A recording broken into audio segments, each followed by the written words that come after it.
السلام علیکم ورحمۃ اللہ وبرکاتہ۔ اعوذ باللہ السمیع العلیم من الشیطان الرجیم من ہمزہ ونفخہ ونفثہ بسم اللہ الرحمن الرحیم وَإِن كَادُوا لَيَفْتِنُونَكَ عَنِ الَّذِي أَوْحَيْنَا إِلَيْكَ لِتَفْتَرِيَ عَلَيْنَا غَيْرَهُ وَإِذًا لَاتَّخَذُوكَ خَلِيلًا وَلَوْلَا أَن ثَبَّتْنَاكَ لَقَدْ كِدتَّ تَرْكَنُ إِلَيْهِمْ شَيْئًا قَلِيلًا إِذًا لَأَذَقْنَاكَ ضِعْفَ الْحَيَاةِ وَضِعْفَ الْمَمَاتِ ثُمَّ لَا تَجِدُ لَكَ عَلَيْنَا نَصِيرًا۔ اے محمد عربی صلی اللہ علیہ وسلم، ہم نے آپ کی طرف جو وحی کی ہے، قریب تھا کہ یہ کافر و مشرک آپ کو اس وحی الہی سے بہکا دیتے تاکہ آپ نازل کی ہوئی وحی کے علاوہ کچھ اور باتیں ہمارے اوپر گھڑ کر لوگوں کے سامنے بیان کر دیں، اور اس صورت میں وہ مشرکین آپ کو اپنا دوست بھی بنا لیتے، اور اگر ہم آپ کو ثابت قدم نہ رکھتے تو قریب تھا کہ آپ بھی تھوڑا بہت ان کی طرف مائل ہو جاتے۔ تب ایسی صورت میں ہم آپ کو اس زندگی میں بھی دوہری سزا دیتے اور مرنے کے بعد بھی دوہری سزا دیتے، پھر ہمارے مقابلے میں آپ کوئی بھی مددگار نہ پاتے۔ محترم سامعین کرام، سورہ بنی اسرائیل سورہ نمبر 17 اور اسی صورت سے بھی آپ کے سامنے آیت نمبر 73، 74، 75 یعنی 73، 74، 75 یہ تین آیات آپ کے سامنے تلاوت کی گئی۔ بفضل اللہ، بعون اللہ، بتوفیق اللہ، تینوں آیتوں کا ترجمہ بھی آپ تمام کی خدمت میں پیش کیا گیا۔ سامعین کرام، پہلی آیت کریمہ جو آپ کے سامنے پڑھی گئی، اللہ تبارک و تعالیٰ نے فرمایا وَإِن كَادُوا لَيَفْتِنُونَكَ عَنِ الَّذِي أَوْحَيْنَا إِلَيْكَ لِتَفْتَرِيَ عَلَيْنَا غَيْرَهُ وَإِذًا لَاتَّخَذُوكَ خَلِيلًا۔ اے محمد عربی صلی اللہ علیہ وسلم، یہ کفار و مشرکین آپ کو ہم نے جو آپ کی طرف وحی کی ہے اس سے بہکانا چاہتے ہیں۔ ان کی چاہت یہ ہے کہ آپ جو اللہ تبارک و تعالیٰ کا کلام آپ کے اوپر نازل ہوا ہے اس کے علاوہ کچھ اور باتیں ہمارے نام سے اپنی طرف سے گھڑ لیں اور لوگوں کے سامنے بیان کر دیں، اور اگر آپ ایسا کر لیتے تو یہ لوگ آپ کو اپنا دوست بنا لیتے۔ سامعین کرام، اصل میں اس آیت کریمہ میں یہ بتلایا گیا ہے کہ نبی کریم صلی اللہ علیہ وسلم کے جو مخالفین ہیں، چاہے وہ جس زمانے میں بھی رہیں، وہ اس وقت تک آپ سے راضی نہیں ہوں گے جب تک کہ آپ نبی کریم صلی اللہ علیہ وسلم کی طرف جو شریعت نازل ہوئی اس میں کچھ باتیں اپنی طرف سے مکس نہ کر دیں، کیونکہ اللہ کی باتیں اور نبی کریم صلی اللہ علیہ وسلم کی باتیں ان کو پسند نہیں ہے۔ ان کو صرف وہی باتیں پسند ہے جو اپنی طرف سے گھڑ کر کے لوگوں میں دین بنا کر کے پھیلایا جائے۔ نبی کریم صلی اللہ علیہ وسلم کو بھی یہی بات کہا گیا ہے کہ اگر آپ اللہ کی طرف سے نازل کی ہوئی وحی الہی کے علاوہ کچھ اور باتیں اپنی طرف سے گھڑ کے یہ کہہ دیتے کہ یہ اللہ نے نازل کیا ہے اور لوگوں کے سامنے بیان کر دیتے تو یہ کفار مشرکین بڑے خوش ہوتے اور آپ کو اپنا دوست بنا لیتے۔ لوگوں نے بہکانے کی بھی کوشش کی، نبی صلی اللہ علیہ وسلم کو آفر دینے کی بھی کوشش کی، طرح طرح سے آپ کو ورغلانے کی بھی کوشش کی، لیکن اللہ تبارک و تعالیٰ نے آپ کو ثابت قدم رکھا۔ دیکھیے اللہ تبارک و تعالیٰ نے کیا فرمایا، وَلَوْلَا أَن ثَبَّتْنَاكَ لَقَدْ كِدتَّ تَرْكَنُ إِلَيْهِمْ شَيْئًا قَلِيلًا۔ یہ جو حق کے مخالفین ہوتے ہیں، کتاب و سنت کے جو مخالفین ہوتے ہیں، ان کا یہ حربہ ہے، آفر دیں گے تاکہ آپ قرآن اور حدیث کے علاوہ بھی باتیں لوگوں کے سامنے بیان کر دیجئے۔ مشرکین نے بھی نبی کریم صلی اللہ علیہ وسلم کو آفر دیا۔ جب مشرکین نے یہ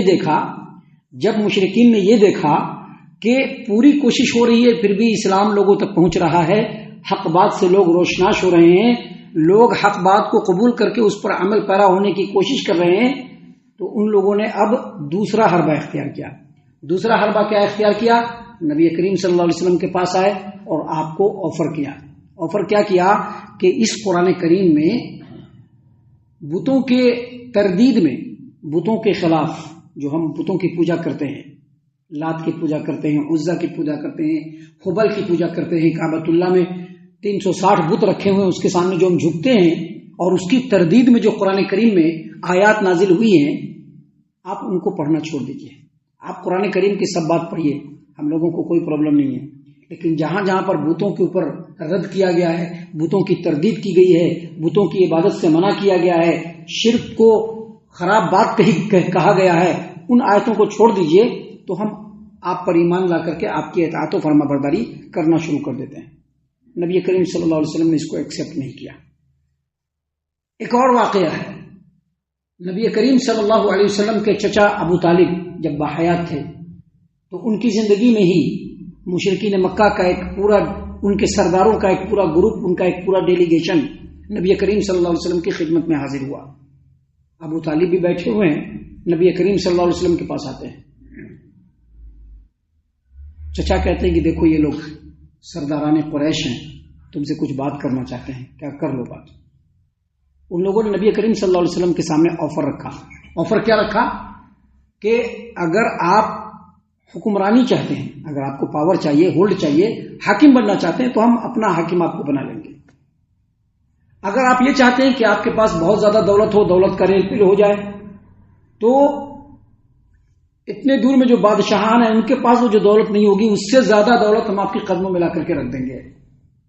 اور اگر آپ کو کسی خوبصورت عورت سے محبت ہے تو ہم اس سے شادی بھی کرا دینے کے لیے تیار ہیں، لیکن ایک شرط ہے، جو دعوت کا کام آپ کر رہے ہیں نا اس کو چھوڑ دیجیے، جو آپ حق بات لوگوں تک پہنچا رہے ہیں، اللہ تبارک و تعالیٰ کا پیغام جو لوگوں تک پہنچا رہے ہیں اس کو چھوڑ دیجیے، آپ اس کو آپ چھوڑ دیجیے، ہم آپ کی ساری چیزوں کو پورا کرنے کے لیے تیار ہیں۔ گویا ان کی نظر میں ایک عام انسان کے زندگی کا اصل مقصد یہی 3 چیز ہوتا ہے، اور یہی 3 چیزیں انہوں نے آفر کے طور پر نبی کریم صلی اللہ علیہ وسلم کے سامنے رکھ دیا۔ اب سرداران قریش آئے ہیں تو ابو طالب کے دل میں بھی تھوڑا ہلچل پیدا ہوئی، تھوڑا ڈگمگاہٹ ہوئی، تو کہا کہ بھتیجے دیکھو یہ لوگ ایسی بات کر رہے ہیں، تم اس سلسلے میں کیا کہتے ہو، تمہارا کیا خیال ہے، بولو۔ تو نبی کریم صلی اللہ علیہ وسلم نے جواب دیا جو تاریخ کے پنوں میں آج بھی ثبت ہے کہ نبی کریم صلی اللہ علیہ وسلم نے فرمایا، اللہ کی قسم اگر ان لوگوں کے بس میں ہو اور میرے ایک ہاتھ میں سورج لا کر کے رکھ دیں، میرے دوسرے ہاتھ میں چاند لا کر کے رکھ دیں، تب بھی میں اس کام سے باز آنے والا نہیں۔ یا تو اللہ تبارک و تعالیٰ اس کام کو کمپلیٹ فرمائے گا، یا پھر اس کام کو لوگوں تک پہنچاتے پہنچاتے میری جان چلی جائے گی۔ ابو طالب نے جب دیکھا کہ بھتیجا جو ہے اس قدر ثابت قدم ہے تو کہا کہ ٹھیک ہے، تمہارا جو کام ہے، تمہارا جو مشن ہے بھتیجے تم کرتے رہو، جب تک میرے جان میں جان ہے میں تمہارا سپورٹ کرتا رہوں گا، تمہاری حفاظت کرتا رہوں گا۔ تو اصل میں یہ توفیق اللہ کی طرف سے نبی صلی اللہ علیہ وسلم کو ملی، وگرنہ آج کل تو لوگ چھوٹے چھوٹے چیزوں میں بہت سارے سودے کر لیتے ہیں، چھوٹے چھوٹے آفر میں بہت سارے سودے کر لیتے ہیں، چھوٹے چھوٹے مقاصد کو حاصل کرنے کے لیے بہت سارے پیترے کھیل لیتے ہیں۔ اللہ تبارک و تعالیٰ نے یہاں پر فرمایا، لقد کدت ولولا ان ثبتناک لقد کدت ترکن الیہم شیئا قلیلا۔ اے محمد عربی صلی اللہ علیہ وسلم، اگر ہم آپ کو ثابت قدم نہیں رکھتے تو قریب تھا کہ آپ بھی تھوڑا بہت ان کی طرف مائل ہو جاتے ہیں۔ اصل میں یہ وہ عصمت ہے جو اللہ تبارک و تعالیٰ کی طرف سے انبیاء علیہ السلام کو ملتا ہے، کہ جب بھی کوئی انبیاء علیہ السلام کو بھٹکانا چاہتا ہے اللہ ان کی بھرپور حفاظت فرماتے ہیں، نبی کی بھی حفاظت فرمایا۔ اسی لیے اللہ تبارک و تعالیٰ نے یہاں پر فرمایا کہ ہم نے آپ کو توفیق دی جس کی وجہ سے آپ ان کے آفر کو نہیں مانے، آپ کے پائے استقلال میں ڈگمگاہٹ نہیں آئی، آپ بھٹکے نہیں۔ اگر آپ ان کی بات مان لیتے اور دین کے اندر بہت ساری چیزوں کو ملا دیتے، آمیزش کر دیتے، تو وہ لوگ خوش ہو جاتے اور خوش ہو کر کے آپ کو اپنا دوست بھی بنا لیتے۔ انہی واقعات کی طرف یہاں پر ان دونوں آیتوں میں اشارہ کیا گیا ہے، اور آگے اللہ تبارک و تعالیٰ نے وارننگ کے طور پر، نتیجے کے طور پر، ریزلٹ کے طور پر بات کہا۔ کیا کہا کہ اذا لأذقناک ضعف الحیات وضعف الممات ثم لا تجد لك علینا نصیرا۔ مشرکین نے آپ کو بہکانے کی کوشش کی، مشرکین نے آپ کو بھٹکانے کی کوشش کی، مشرکین نے آپ کو ہر اعتبار سے چاہا کہ آپ اس دن کے اندر کچھ باتیں اپنی طرف سے بھی ملا دیں، ہر طرح سے آپ کو ورغلانے کی کوشش کی، لیکن اللہ تبارک و تعالیٰ نے آپ کو ثابت قدم رکھا جس کی وجہ سے آپ بچ گئے۔ لیکن یاد رکھیے، اگر آپ ان کے کہنے میں آ جاتے، اگر آپ شریعت کے اندر کچھ باتیں اپنی طرف سے ملا دیتے، اگر ان کے آفر پر آپ لبیک کہہ کر کے اس شریعت کے خلاف کم کام کر جاتے اور لوگوں کو بتاتے کہ یہ اللہ کا حکم ہے، تو ہم آپ کو دنیا میں بھی دوہری سزا دیتے اور آخرت میں بھی دوہری سزا دیتے، اور ہمارے مقابلے میں کسی کو بھی آپ اپنا مددگار نہیں پاتے۔ یہاں پر 2 باتیں سمجھ میں آتی ہے۔ پہلی بات یہ سمجھ میں آتی ہے کہ جو سزا ملتی ہے وہ آدمی کے قدر و منزلت کے اعتبار سے.